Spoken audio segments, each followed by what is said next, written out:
Hier is een van die plekke waar die wapens en ammunisie destyds verbrand is. Hier lê nog baie van die oorblyfsels.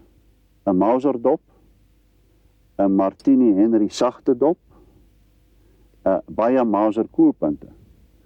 Die gewere self wat verbrand is se oorblyfsels is intussen deur skattejagters verwyder. Oor 84 jaar wou daar geen gras op hierdie kaalkol groei nie. Vir baie van die oud stryders is dit die skandvlek op die Afrikaner nasie hier in die brandwatergebied.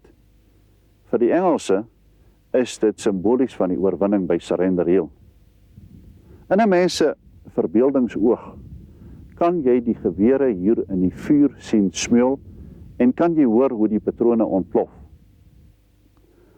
Daar was byvoorbeeld Giddies gewere gewees wat hier verbrand is, en dan was daar gewere soos Krag Jorgensens. Maar te oordeel aan die baie Martini Henry doppe wat hier rond lê, kan ons aanvaar dat daar baie van hierdie soort gewere was. Die meeste gewere egter was boereoorlog Mauser soos hierdie, wat op 29 Julie ten aanskoue van die boere hier verbrand is. Die oorblyfsels van die ammunisie wat op Surrender Hill verbrand is, toon duidelik dat die krygers wat hier oorgegee het, nie eenvormig bewapen was nie.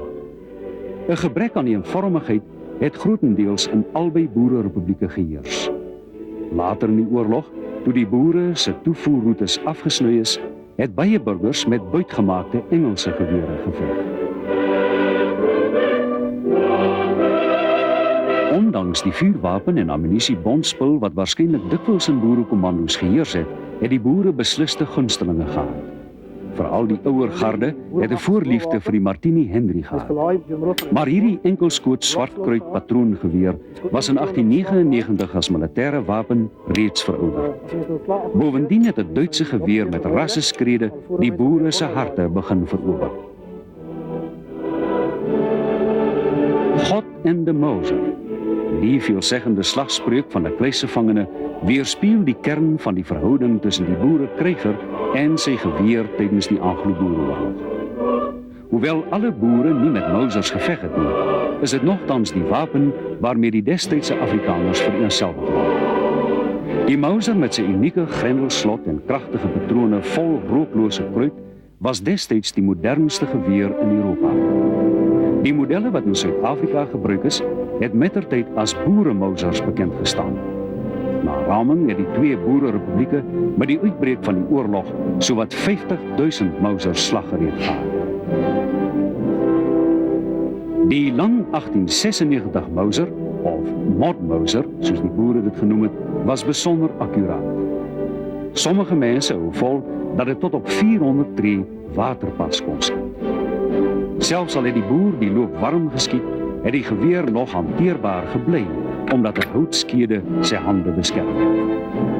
Die karabyn was byna 'n voetbal. Sy lengte is Hierdie 3-voet-boksie het lekker gehanteer. Met 'n enkele drukbeweging is die 5 patrone in die laaistrokie in die magasyn gedruk. Die ammunisie is klaar in die laaistrokie deur die fabriek verskaf. Al die Mauser modelle kon besonder vinnig gelaai word.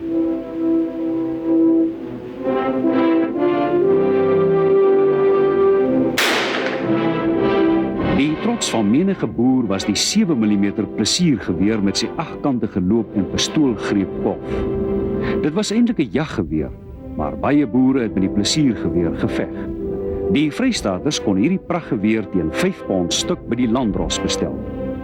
Die Mauser was so goed en duursaam dat baie Suid-Afrikaners vandag nog met egte boereoorlog-Mausers jag. Ek kan my net indink dat toe die nuwe Mausers gekom het en die boere uitgereik is daarmee, hoe trots hierdie jagtersvolkie op hulle Mausers moes gewees het. Die goed was mooi, dit was baie modern, hulle het geweet dit is goed, hulle het gesien dat hy skiet oor 'n vlak vlugbaan, en ek dink dit het net dit eenvoudig nog so gebeur, dat die boer het geïdentifiseer met sy Mauser.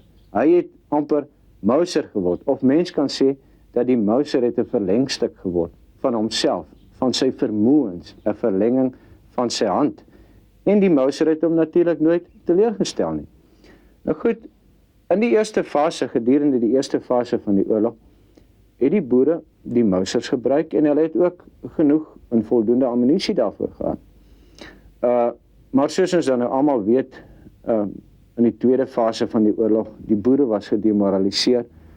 Die twee oorgawes, die een by Perdeberg en die een by die Rooiberg, of Surrenderhill, soos dit ook bekend staan, het baie van die Mausers laat verlore gaan, en inderdaad het die boere ook hulle Mausers oorgegee, en dit was verbrand geweest. Ons is dan vandag gelukkig as ons eksemplare van die Mausers het. Maar wat dan gebeur het, is die boere het dit eenvoudig van die Engelse Lee-Metford of Lee-Enfield gewere gebruik gemaak, met net presies soveel sukses. Maar nou, dink ek aan 'n interessante insident wat generaal De Wet beskryf in sy boek, Die stryd tussen boer en Brit. En dit het gebeur tydens die tog wat hy met president Steyn in die oorlogskabinet na die noorde toe uitgevoer het om president Kruger te gaan ontmoet. En toe hy deur Potchefstroom trek, het hulle sy aandag daarop gevestig dat daar 'n familie, 'n De Beer familie was, wat die ou uitgebrande Mausers opgetel het, wat die Engelse dan gedink het nutteloos was, en hulle het die boor vergroot deur hom net groter te boor, omdat as die metaal is dan versag deur die brand, en as jy dan nou eikende patroon daardeur sou skiet, sal hy natuurlik vries. Maar nou het hy vry beweging gehad. Ek kan nou natuurlik nie sê hoe akkuraat dit was nie. 'n Mens kan raai dat jy waarskynlik die breë kant van 'n wane sou raak skiet op 20 tree, maar dit maak nie saak nie. Daar was seker baie Engelse. Wat dan gebeur het, hulle het wilgehoutkolwe aan die gewere gesit en dit net bruikbaar gemaak vir een veldslag. En die boer of jongman of wie ook al wat dan weer wou deelneem aan die oorlog het uitgegaan en die geweer gebruik totdat hy 'n Engelse geweer buitgemaak het. En hy dan die geweer weggegooi.